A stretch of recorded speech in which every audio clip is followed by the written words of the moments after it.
மரண பயம்ங்கிறது மோசமான காரியம். இந்த உலகத்துல அநேகர் மரண பயத்தினால எப்போ நம்ம செத்து போகணும் பயந்து பயந்து சின்ன பிள்ளைங்க பெரியவருக்கு கூட மரண பயம் வந்து அதுதான் ஆயிருமோ, எனக்கு இந்த புதிய இடம் எனக்கு செட் ஆகி கிடைக்கல, இந்த இடத்துல எனக்கு எதை சம்பவிச்சிருமோ, அதனால என்ன செய்யறாங்க, இந்த இடத்துல வீடு வைக்கலாங்கிறவங்க வீடு விட்டு வேற இடத்து போறாங்க.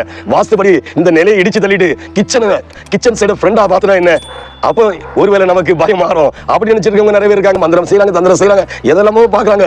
சில மனுஷமார்ல நம்ம பக்கத்துல வச்சிருந்தா ஒரு அந்த மரண பயம் மாறுமோ அப்படியெல்லாம் யோசிக்கிறாங்க. அதுக்காண்டி சொந்த பந்தங்களை பக்கத்துல வச்சிருக்காங்க சிலவங்க. ஆண்டவர் எதுக்கு மரிச்சாருன்னா 33 வயசு வரை உயிரோடு இருந்தாரு, எதுக்கு இருந்தாரு? ஜீவ பாவத்துக்கு. எவ்வளவு ஒரு பாவம் செய்யறாங்க, அந்த பாவம் சாபம் மாற. மூணாவது என்னன்னா மரண பயம். நம்ம மேல போனாலும் சரி கீழே போனாலும் சரி சாவு என்னைக்கு வந்துதான் ஆகும். அதுல லைனாட்டு ரேசனி நிக்கிறாங்க பாத்தீங்களா, இதே மாதிரிதான். ஆனா நமக்கு முன்னால இன்னொருத்த போறாங்க, அதுக்கடுத்து நம்ம வரோம், அடுத்து நமக்கு முன்னால உள்ளவங்க. அதனால எப்படி வரும், ஆனா பயம் மட்டும் வரவே கூடாது. தயவு செய்து சப்பா ஒரு விஷயம், எனக்கு இந்த மரண பயத்துல இருந்து ஒரு விடுதலை கொடுங்கன்னு ஜெபிச்சிட்டீங்களா, இயேசுவின் ரத்தம்னு ஒரு கப்பல தண்ணிய கையை விட்டு அதை ஜெபம் பண்ணுங்க. ஏசப்பா அந்த தண்ணியை பரிசுத்த ரத்தமா மாற்றுங்க. ஒரு என்ன இருந்தாலும் அதை முக்கிய தலையில வச்சாலும் இன்னையில இருந்து இந்த செகண்ட்ல இருந்து மரண பயம் உங்களை விட்டு மாறி போயிடும். அல்லேலூயா.